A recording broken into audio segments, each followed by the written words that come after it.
میں کچھ بات کروں گا کہ ہم لوگ دعاؤں سے بہت زیادہ غافل ہیں. اللہ تعالیٰ نے قرآن مجید میں دعا کے بارے میں فرمایا ادعوا ربکم تضرعا وخفیا، اپنے رب کو پکارو عاجزی کے ساتھ اور چپکے سے. جیسے اللہ نے نماز کا حکم دیا، اللہ نے زکوٰۃ کا حکم دیا، بالکل اسی طرح سے اللہ نے مانگنے کا حکم بھی دیا ہے کہ ہم کس سے مانگیں؟ اللہ سے. اللہ سے مانگیں اور مانگیں، یعنی اللہ کے علاوہ کسی اور سے نہیں مانگیں، اور اللہ سے بھی باقاعدہ مانگیں، مانگنے کا عمل جاری رکھیں. آج جہاں باقی عبادتوں میں سستی ہو رہی ہے، دعاؤں میں بھی لوگ پیچھے چلے جا رہے ہیں. مانگتے ہی نہیں ہیں، اور مانگتے ہیں تو پتہ نہیں کس اسٹائل سے مانگتے ہیں، توجہ نہیں ہوتی. اجتماعی دعاؤں پر زیادہ زور ہے، انفرادی پر زور نہیں. کہیں مجمع دعا مانگ رہا ہوتا تو ہاتھ اٹھا کے آمین آمین شروع کر دیں گے، بس ٹھیک ہے، وہ بھی جائز ہے. لیکن دعا میں جو اصل ہے وہ انفرادی ہے. دیکھیں، جب آپ کسی سے اپنی حاجت پوری کرنے کے لیے، کچھ مانگنے کے لیے جاتے ہیں، تو اکثر آپ کی کوشش ہوتی ہے کہ اس سے اکیلے میں ملوں. اکثر کوشش کیا ہوتی ہے؟ سب کے سامنے نہیں، بلکہ آپ اس کو لیں گے بھائی تھوڑی دیر کے لیے، ذرا مفتی صاحب آپ سے کام. ایسا ہی ہوتا ہے نا، ذرا چھاؤں میں آ جائیں تھوڑی دیر کے لیے. لوگ کہتے ہیں نا، مفتی صاحب کہہ رہے ہیں بھائی یہیں پوچھ لو، کہہ رہے ہیں ادھر سائڈ پہ آ جائے. تو سائڈ پہ جانے کے بعد پھر آپ کہتے ہیں یہ مسئلہ ہے، فلانا مسئلہ ہے، ڈمکانا مسئلہ ہے. تو سائڈ پہ لے جانے سے بعض دفعہ یہ بھی ہوتا ہے کہ سب کے سامنے آدمی اپنی بات نہیں لانا چاہ رہا ہوتا، اور بعض دفعہ یہ بھی ہوتا ہے کہ میں اپنی بات توجہ کے ساتھ سنا سکوں. تو دعا میں انسان، اللہ تو سب کی بات سنتا ہے، مجمع میں بھی اور تنہائی میں بھی، لیکن آپ دعا مانگنے میں جو آپ کی طبیعت لگے گی، توجہ سے مانگو گے، وہ تنہائی میں زیادہ شوق سے، زیادہ رغبت سے مانگ سکتے ہو. اجتماع میں ایسی رغبت اور ایسی شوق سے انسان دعا نہیں مانگ سکتا. تو انفرادی دعائیں ہی ختم ہوتی جا رہی ہیں. قرآن مجید میں اللہ تعالیٰ نے رمضان کی جو آیتیں ہیں، ان آیتوں کے بعد ذکر کیا وَإِذَا سَأَلَكَ عِبَادِي عَنِّي فَإِنِّي قَرِيب. اے نبی ان سے کہہ دیجئے کہ جب یہ مجھ سے میرے بارے میں پوچھیں تو آپ ان کو بتا دیں کہ میں بہت قریب ہوں تمہارے. اجیب دعوت الداعی اذا دعان، جب کوئی پکارنے والا، دعا مانگنے والا مجھ سے دعا مانگے گا تو میں اس کی پکار کا جواب بولے بھائی پکار کا جواب دوں گا. پکار کا جواب دینے کا مطلب کیا ہوتا ہے؟ قبول کروں گا اس کی دعا. جواب کا یہ مطلب نہیں کہ اچھا میں نے سن لیا چلو. ایک جواب تو یہ بھی ہوتا ہے نا، اچھا اب چپ ہو جا. ہم کسی کو پکار رہے ہیں، اگلا کہتے ہیں اچھا بھائی ٹھیک ہے پتہ چل گیا، اب چپ کر کے بیٹھ جاؤ آرام سے.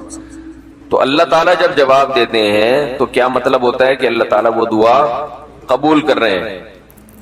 ہم دعا کثرت سے مانگتے کیوں نہیں ہیں؟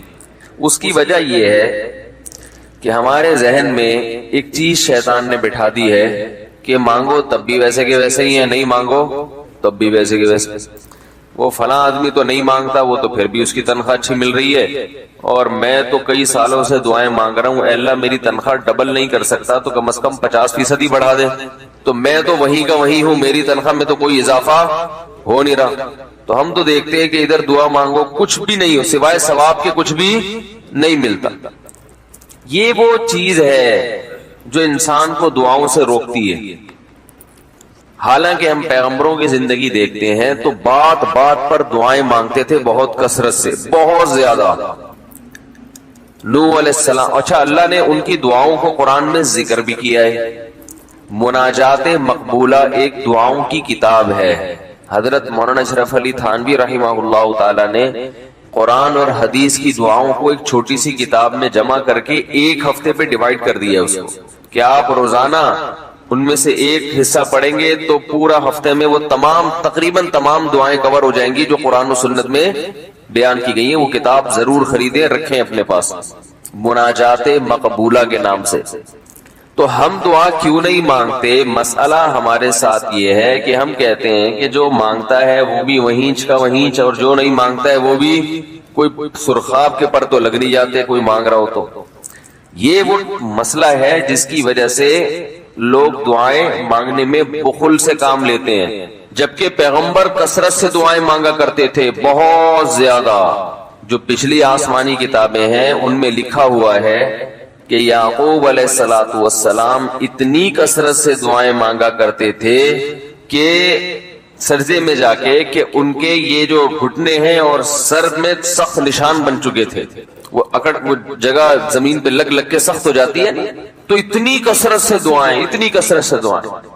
ہم نے جن بزرگوں کے ساتھ ٹوٹا پھوٹا وقت گزارا ان کو دیکھا کہ وہ دعا بہت لمبی لمبی دعائیں مانگا کرتے تھے، بہت لمبی۔ ہمارے شیخ کے سامنے جب کوئی آیا کرتا تھا دعا کے لیے کہتا تو ہاتھ اٹھائے بغیر ویسے ہی اس کو ایک دعا کا جملہ کہہ دیا کرتے تھے۔ کسی نے کہا کہ آپ ہاتھ اٹھا کے اس کے لیے دعا کیوں نہیں مانگتے؟ تو فرماتے تھے کہ جب میں ایک دفعہ ہاتھ اٹھا لیتا ہوں تو پھر اتنی آرام سے نیچے گراتا نہیں، کیونکہ پھر اللہ کے دربار میں اب ہاتھ اٹھا لیے تو پھر تو ایسا ان کا دل لگتا تھا، مانگتے چلے جاتے تھے، مانگتے چلے جاتے تھے۔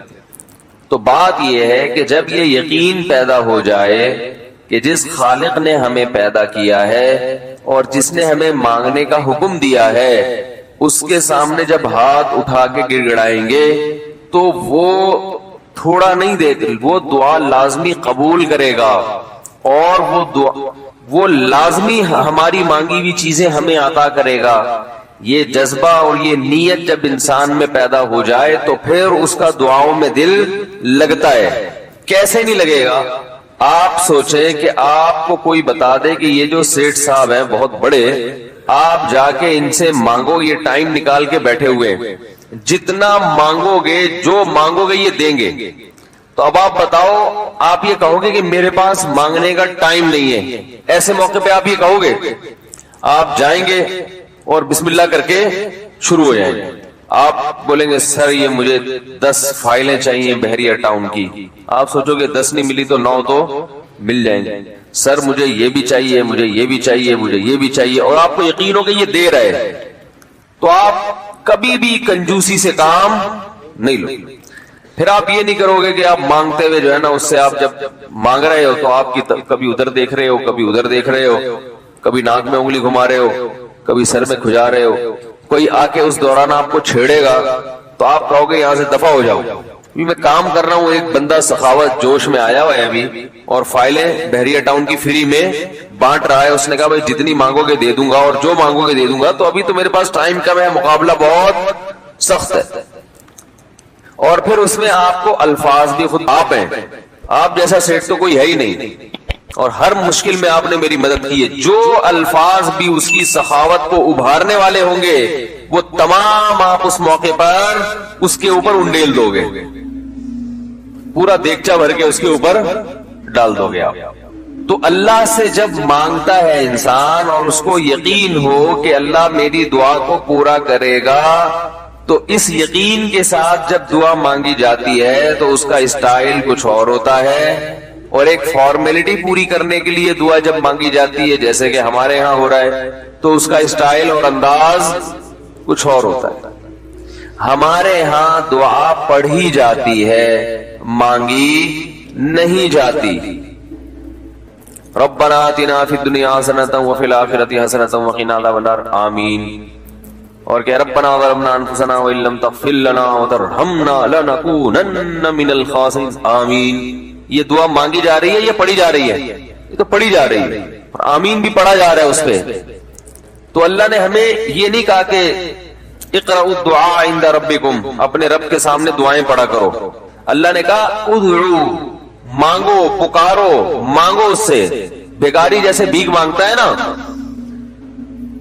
لوگ کہتے ہیں مانگنے کا کیا طریقہ ہے؟ بھائی جو بھیکاریوں سے پوچھو بھیک مانگنے کا کیا طریقہ ہے۔ بھیکاری اکثر ان پڑھ ہوتے ہیں، جو پڑھے لکھے بھیکاری ہوتے ہیں پھر وہ IMF سے مانگتے ہیں، وہ چھوٹی موٹی چیزیں نہیں مانگتے۔ بھیکاری اکثر کیا ہوتے ہیں؟ ان پڑھ، جن سے ہمارا صبح شام واسطہ پڑتا ہے۔ تو یہ کسی سے بھیک مانگنے کا طریقہ سیکھ کے آتے ہیں؟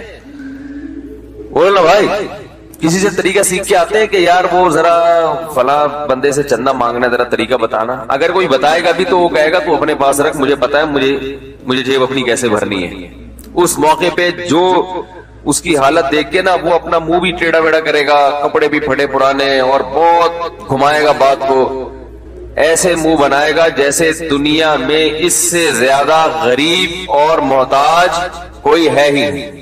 سحری پانی سے کیے میں نے, گھر میں بچے بھوک سے بلک رہے ہیں, ایسی کہانیاں سنائے گا, ایسی کہانیاں سنائے گا.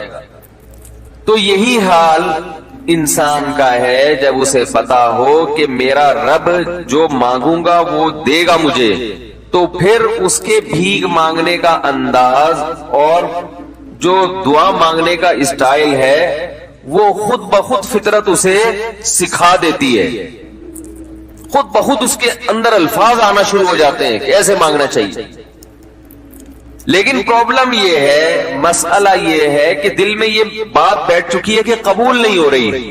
عجیب حدیث ہے, رسول اللہ صلی اللہ علیہ وسلم نے ارشاد فرمایا کہ اللہ بندے کی دعا قبول کرتے رہتے ہیں, وہ مانگتا رہتا ہے قبول ہوتی رہتی ہے, وہ مانگتا رہتا ہے قبول ہوتی رہتی ہے, یہاں تک کہ ایک وقت ایسا آتا ہے کہ بندہ یہ کہتا ہے کہ میں مانگ رہا ہوں قبول تو ہو نہیں رہی. تو جب یہ کہتا ہے تو اس وقت قبول کرنا بند کر دیتے ہیں اللہ تعالیٰ. اللہ کہتے ہیں کہ اگر تو یہ سمجھ رہا ہے کہ قبول نہیں ہو رہی تو اب نہیں ہوگی. اب عجیب بات ہے یا نہیں ہے یہ حدیث؟ بھائی وہ بندہ کئی سال سے دعائیں مانگ رہا تھا اور پھر آخر میں آ کے کہتا ہے کہ قبول تو ہو نہیں رہی, تو ظاہر ہے کچھ نہیں ہو رہی ہوگی, تبھی تو کہہ رہا ہے نا. اس کو ایسا لگ رہا ہوگا کہ قبول نہیں ہو رہی. بھائی اس کو یہ لگ رہا ہوگا کہ نہیں, جو چیزیں مانگ رہا ہوں وہ تو مل نہیں رہی, تو تبھی تو وہ کہتا ہے کہ قبول نہیں ہو رہی. تو سوال پیدا ہوتا ہے پھر اللہ قبول کرنا بند کیوں کر دیتے ہیں؟ اللہ تعالیٰ جب دعائیں قبول کرتے ہیں تو اس کا انداز وہ نہیں ہوتا جیسے ایک عام انسان جب کسی کو بھیک دیتا ہے. ایک عام فقیر جب آپ کے پاس آئے گا, آپ سے بھیک مانگے گا, 100 روپے دے دو, 20 روپے دے دو, آپ اٹھا کے 100 نہیں تو 10-20 تو پکڑا دیتے ہیں اس کو. تو وہ یہ سمجھتا ہے کہ میری دعا کیا ہو گئی, قبول. اور صبح صادق کے وقت آپ کا فون آیا کہ آپ کا کنٹینر کسٹم والوں کے شر سے محفوظ ہو گیا ہے, سمجھ رہے, پاس ہو گیا ہو, اور آپ کی چیز ڈبل قیمت پہ بک گئی ہے. پھر آپ نے دعا مانگی, ہے اللہ تیری رحمت اس وقت جوش میں آئی ہوئی ہے, تو ایسا کر میرا بچہ بھی پاس ہو جائے, اس کے نمبر اچھے آ جائیں. ادھر فون آیا کہ آپ کا بچہ پہلی پوزیشن سے کامیاب ہو. پھر آپ نے کہا آج اللہ کی رحمت بہت جوش میں آئی ہوئی ہے, اے اللہ میری بیوی بھی ٹھیک ہو جائے. تو بیگم صاحبہ کا فوراً فون آ گیا کہ میں ٹھیک ہو گئی ہوں, ہے بھائی میں ٹھیک ہو گئی. اے اللہ ساس صاحبہ بہت دنوں سے آگے بیٹھی ہوئی ہیں, جانے کا نام نہیں لے رہی, فون آ گیا کہ میں چلی گئی. اس طرح سے اگر دعائیں قبول ہونا شروع ہو جائیں تو میرے بھائی پھر یہ سارے کافر, یہ سارے لبرل لوگ جو اللہ کو مانتے ہی نہیں ہیں, یہ دنیا کا ہر کام چھوڑ کے مصلی بچھا لیں گے اور دعاؤں کو فوکس کرنا شروع کر دیں گے. دعا قبول ہوتی ہے مگر اس شخص کی جو اللہ پر غیب پر ایمان رکھتا ہے, جسے دعا قبول ہوتی ہوئی نظر نہیں آتی مگر وہ یقین کرتا ہے کہ دعا قبول ہو رہی ہے. صرف اس شخص کی دعا قبول ہوتی ہے, اس کے علاوہ کسی کی قبول نہیں ہوتی. بہت مشکل ہے بھائی سمجھانا. دعا سب کی قبول ہوتی ہے کا مطلب پتہ ہے, سب کی مطلب ان سب کی کہ جو یہ یقین رکھتے ہیں کہ قبول ہوتی بھی نظر نہیں آ رہی پھر بھی قبول ہو رہی ہے, ان لوگوں کی قبول ہوتی ہے دعا. حدیث سے پتہ چلتا ہے. اور اصل میں دعا مانگتے ہی یہی لوگ ہیں. اب آپ کہیں گے بھائی نظر تو آ نہیں رہی, جب میں جو چیز مانگ رہا ہوں وہ مل نہیں رہی, تو کیا ایسے قبول کا کرنا کیا ہے بھائی؟ یہ تو صرف مشورے مل رہے ہیں ہمیں کہ پھر بھی مانگتے رہو. تو ہم نے, وہ ایک فقیر تھا نا, ایک سیٹھ صاحب کے پاس آیا, کہنے لگا کہ بھائی ذرا کچھ پیسے مل جائیں گے, گھر میں ضرورت ہے. تو اس نے کہا اتنے ہٹے کٹے ہو کے بھیک مانگتے ہو, شرم نہیں آتی؟ تو اس نے کہا فی الحال میں نے آپ سے بھیک مانگی ہے, مشورہ نہیں مانگا. جب مشورہ مانگوں تو اس وقت مشورہ دے دینا کہ بھیک مانگنا میرے لیے مناسب ہے یا نہیں ہے بھائی. ابھی میں آپ سے پیسے مانگ رہا ہوں, مشورے کے لیے پھر کوئی اور ٹائم انشاءاللہ رکھ لیں گے, اس میں آپ سے مشورہ لوں گا کہ میرے جیسے آدمی کو بھیک مانگنا مناسب ہے یا نہیں. تو آپ کے ذہن میں بھی یہ خیال آ رہا ہوگا کہ ہم اللہ سے دعا مانگتے ہیں اور اللہ کی طرف سے جو چیز جو ہم مانگ رہے ہیں وہ تو مل نہیں رہی، بلکہ اللہ کی طرف سے مشورے مل رہے ہیں کہ مانگتے رہو، قبول ہو رہی ہے، تو ہوتی بھی تو نظر نہیں آ رہی. کیا خیال ہے بھائی؟ ہوتی قبول ہوتی بھی نظر تو نہیں آ رہی. تو یاد رکھیں دعا تو لازمی قبول ہوتی ہے. اگر آپ کو قبول ہوتی بھی نظر نہیں، دعا قبول ہونے کے انداز مختلف ہیں. اللہ تعالیٰ کے جس طرح سے قبول کرتے ہیں نا، وہ عام لوگوں کی طرح نہیں آپ کو چیزیں پکڑا دیتے. یہ تو غیب سے معاملہ ختم ہو جائے گا. اللہ کی حکمت کا تقاضا یہ ہے کہ اس طرح سے قبول کروں کہ قبول ہو مگر اس کو پتا نہ چلے، کیونکہ وہ اللہ کا دربار ہے، اس کی کچھ قیمت ہے کہ وہ ہر ایک کو مانگنے کی توفیق نہیں دیتا. بھائی آپ نے کبھی دیکھا کہ کوئی سیٹ ایسی دکان کھول کے بیٹھ جائے کہ آؤ جو مانگو میں دوں گا؟ ایسے تو کیا ہوگا کہ پورا نظام خراب ہو جائے گا نا. پھر آپ 10 فائلیں تھوڑی مانگیں گے، پھر تو آپ کہیں گے پورا بحری اٹاؤن میرے حوالے کر دو، پھر تو آپ یہ کریں گے نا.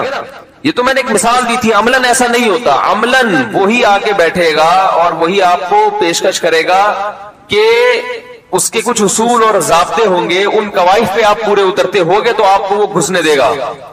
اللہ کے بھی کچھ اصول اور ضابطے ہیں، ساری دعائیں قبول کرے گا. جو مانگو گے صرف اتنا نہیں بلکہ بڑھا کے دے گا. لیکن اصول یہ ہے کہ اللہ کہتے ہیں کہ جب میں دوں گا تو نظر نہیں آئے گا، مگر یقین رکھنا ہے کہ کیا کر رہا ہوں، میں دے رہا ہوں، پھر دیتا رہوں گا.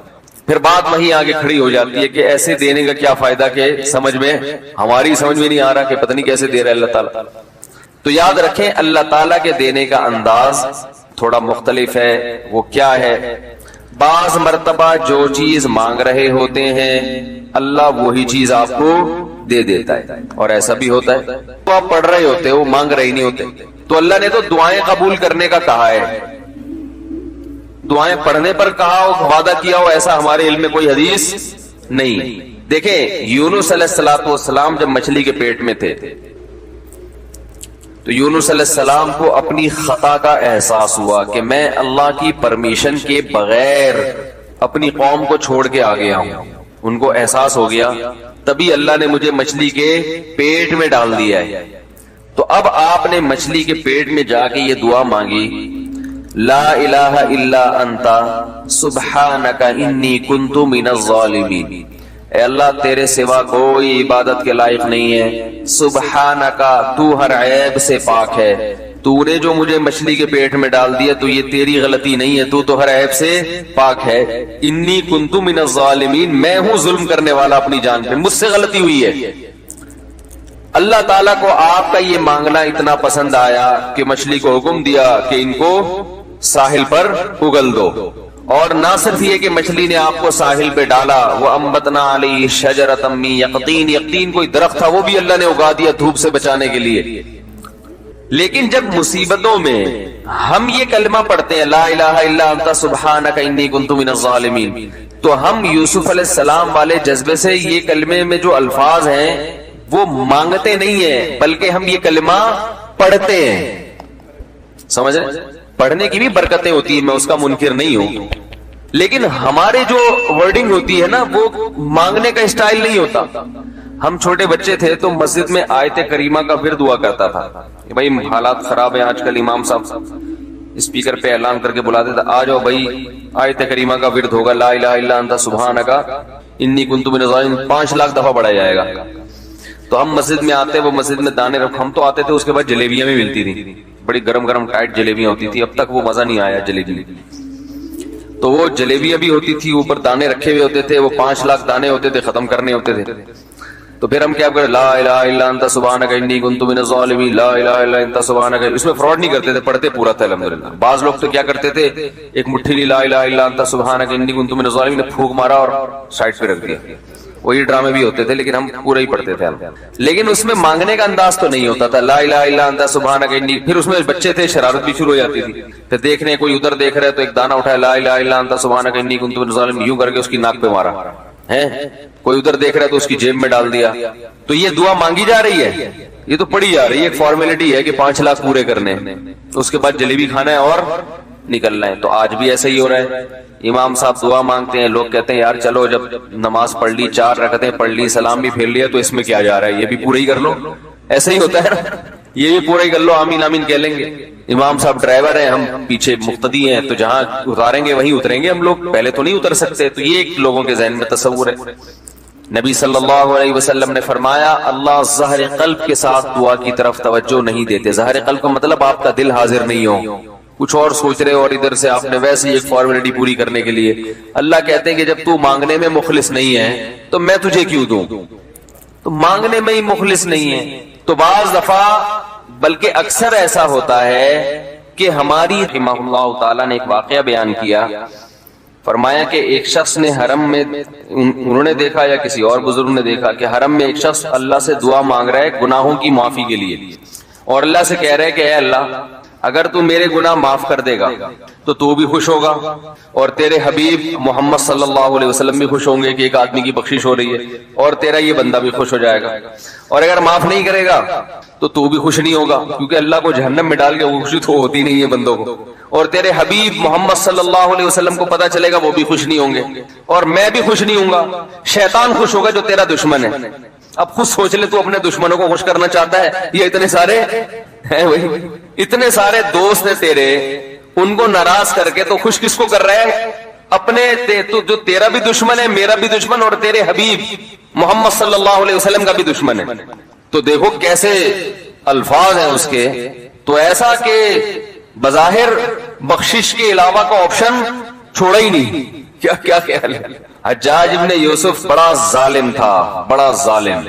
موت کا جب وقت آیا, تھے یہ لوگ ایمان والے, چاہے ظالم تھے, بدعمل تھے, لیکن اللہ پر ایمان بہرحال رکھتے تھے. ان کو پتا تھا کہ میں غلط کر رہا ہوں. جب موت کا وقت آیا تو کہنے لگا کہ اے اللہ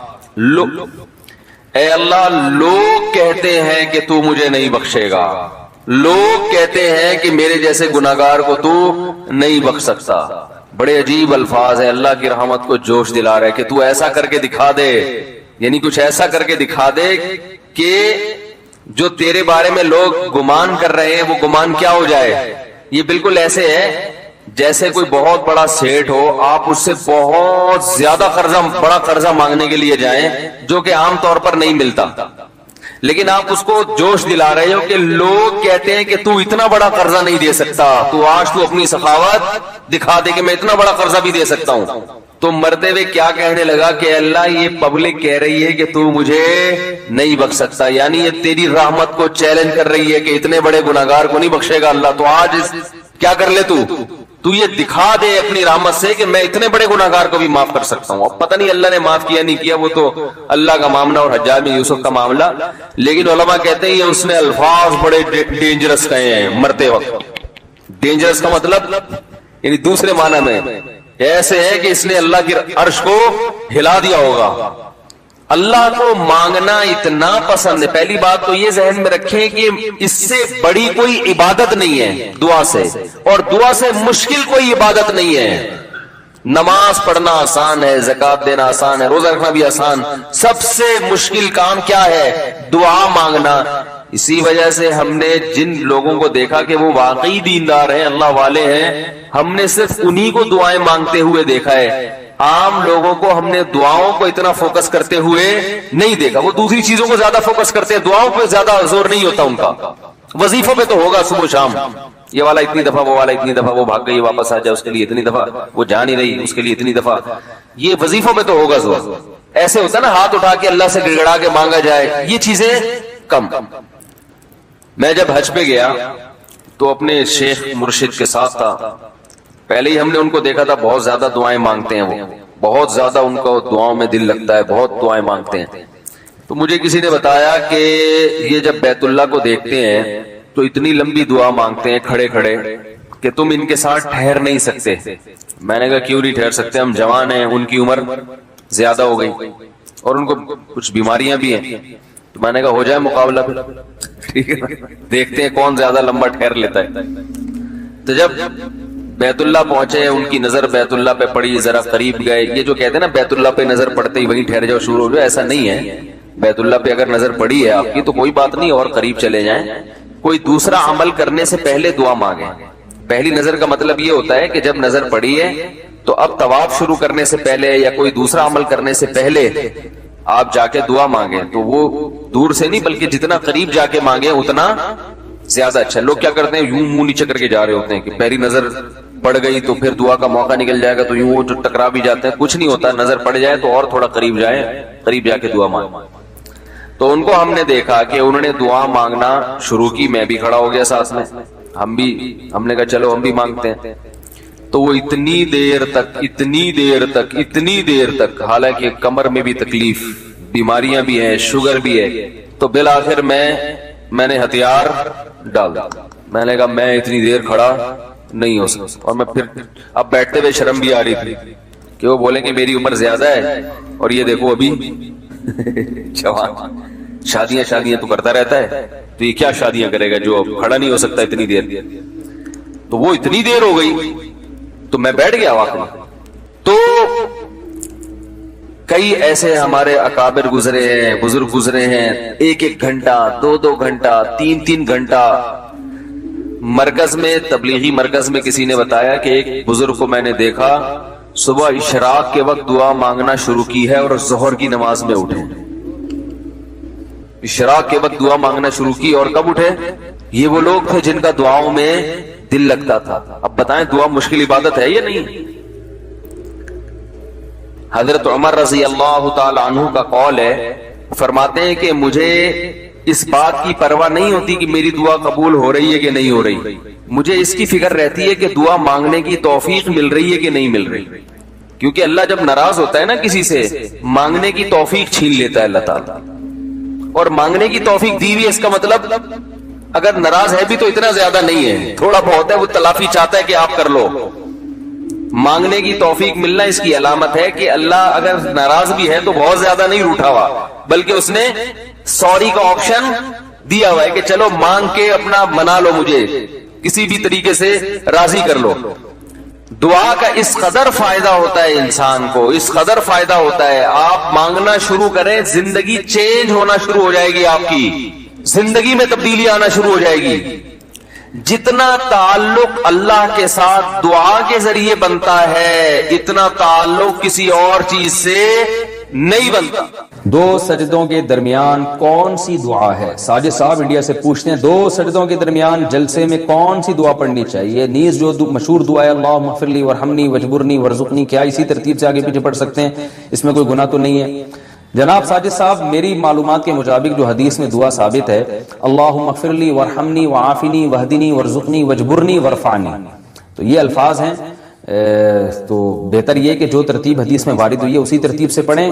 اگر آپ کے علم میں کوئی دوسری روایت ہے جس میں ترتیب مختلف ہے تو اس سے بھی پڑھ سکتے ہیں. جتنی روایتیں اس بارے میں وارد ہوئی ہیں اور ان میں جو الفاظ ہیں, سب الفاظ کے لحاظ سے آپ پڑھ سکتے ہیں. میرا معمول چونکہ مضبوطی, انسان کی آواز میں مضبوطی, بات چیت, اور اس کے بعد ننکسہ فی الخلق, اللہ فرماتے ہیں انسان کو ہم ریورس گیئر لگا دیتے, چلو بھئی جہاں سے آئے تھے اسی حالت پہ جانا شروع. قرآن میں اسی کو دوسری جگہ یوں فرمایا اولم نعمرکم ما تذکر فیہ من تذکر ما یتذکر فیہ من تذکر وجاءکم النذیر. قیامت کے دن اللہ تعالیٰ کہیں گے کہ کیا میں نے تمہیں اتنی عمر نہیں دی تھی کہ اگر کوئی نصیحت حاصل کرنا چاہتا تو حاصل کر لیتا, اتنا ٹائم ملا تھا اس کو. وجاءکم النذیر, اور تمہارے پاس ڈرانے والا بھی آیا. یعنی ایک تو اللہ نے عمر اتنی دی ہے کہ اس میں بھی انسان عقل سے کام لے تو اسے عبرت حاصل ہو جائے. دوسرا اس کے علاوہ بھی اللہ ڈرانے والے بھیجتے رہے. مفسرین لکھتے ہیں کہ یہ ڈرانے والا کون ہے, تو علماء لکھتے ہیں کہ یہ ایک نہیں ہے, یہ ہر دور میں ڈرانے والے آتے رہے. اس میں پیغمبر بھی داخل ہیں, اس میں علماء بھی داخل ہیں, اس میں بے جان چیزیں بھی داخل ہیں. جو حادثات ہم صبح و شام اپنی آنکھوں سے دیکھ رہے ہیں, یہ حادثے بھی ہمیں ڈراتے ہیں. تیرے ساتھ بھی ایسا ہو سکتا ہے. پہلے زمانے میں کوئی حادثہ ہوتا تھا, کوئی ایکسیڈنٹ ہوتا تھا, تو انسان کے جسم کے جو آرگن ہیں وہ ڈیمیج ہو جاتے تھے. آج بیٹھے بیٹھے ڈیمیج ہو رہے ہیں۔ پہلے اطلاع آتی تھی کہ فلاں بہت صحت مند ہے، کوئی بیماری نہیں ہے، لیکن پہاڑ سے کوئی پتھر ہوا لڑکا، وہ اس پہ لگ گیا، چلتے چلتے کوئی ٹکرا گیا، کوئی قتل کر دیا کسی نے، یہ ہو گیا وہ ہو گیا۔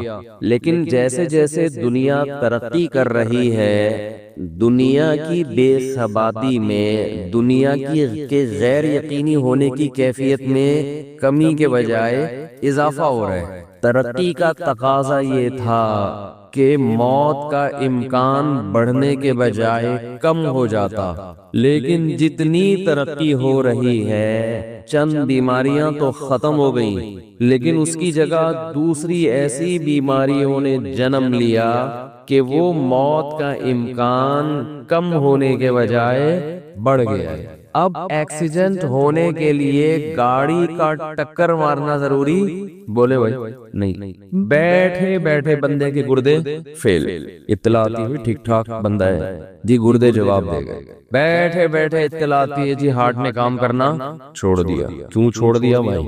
بہت سی بیماریوں میں تو ڈاکٹر کو بھی ریزن پتا نہیں ہوتی ہے کیا ہو گیا اس کو بیٹھے بیٹھے، تو گردے خراب، جگر خراب، ہارٹ اٹیک، ایسی ایسی بیماریاں۔ ہمارے ایک جوان دوست فٹ فاٹ صبح اٹھے ہیں تو آدھے پیرالائز، آدھے دھڑ نے کام کرنا چھوڑ دیا۔ یہ اللہ کی طرف سے سگنل ہوتا ہے کہ ابھی آدھا خراب ہوا ہے، تھوڑے دنوں میں پورا خراب ہو جائے گا۔ جیسے اس آدھے دھڑ کے خراب ہونے کی آپ کو امید نہیں تھی، آپ خوش فہمی میں تھے کہ میں پورا ہی صحیح رہوں گا، جیسے ابھی پورا صحیح ہوں تو ہمیشہ پورا صحیح۔ اللہ آدھے پہ فالج گرا کے بتاتے ہیں کہ آدھی موت میں نے تجھے دے دی، ایسے ہی باقی بھی مر جائے گا کسی دن۔